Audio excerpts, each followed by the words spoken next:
In the late 18th century, a storm was brewing in Europe, a storm called revolution. From the streets of Paris to the palaces of monarchs, people began to ask one question: who really owns the nation? In 1789, the French Revolution changed everything. The people of France overthrew absolute monarchy and declared that sovereignty belongs to the nation, not to kings. For the first time, the idea of a modern nation was born, a nation where citizens, not rulers, hold power. The new tricolour flag replaced the royal standard, the national anthem was born, and the ideals of liberty, equality, and fraternity spread across Europe like wildfire. Schools and books began to teach a new sense of national pride. Festivals celebrated the nation, not the monarchy.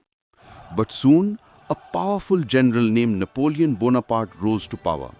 He promised to protect the revolution, but soon crowned himself emperor.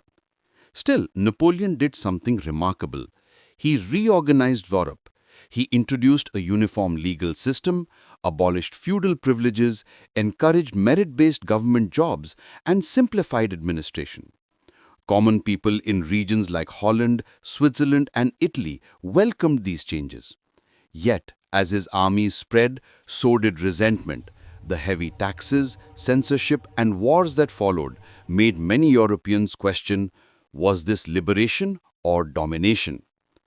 When Napoleon was finally defeated in 1815, European monarchs gathered in Vienna.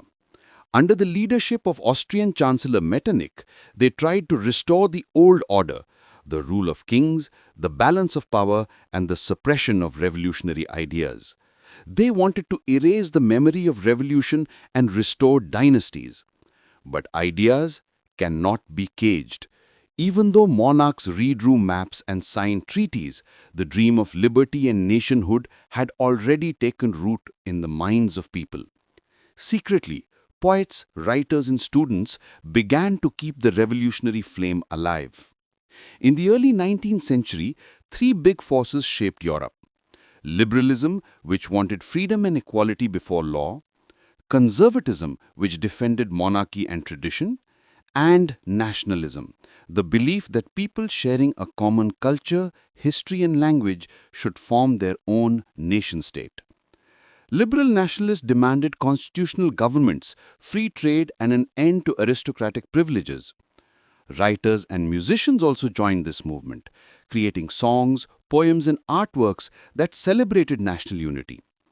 Language became a tool of resistance as people saw their native tongue as a symbol of identity. By the 1830s, revolutions erupted once again. In 1830, the July Revolution in France overthrew the Bourbon king. This inspired uprisings in Belgium, Poland, and Italy. In 1848, a wave of revolts swept across Europe. Students marched on streets, workers went on strikes, and newspapers demanded rights for citizens. The 1848 revolution was led not just by men, but also by women who demanded political equality and participation.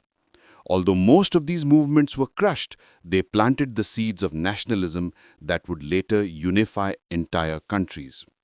Italy was once divided into many small kingdoms and ruled partly by Austria. Three great leaders made Italy one.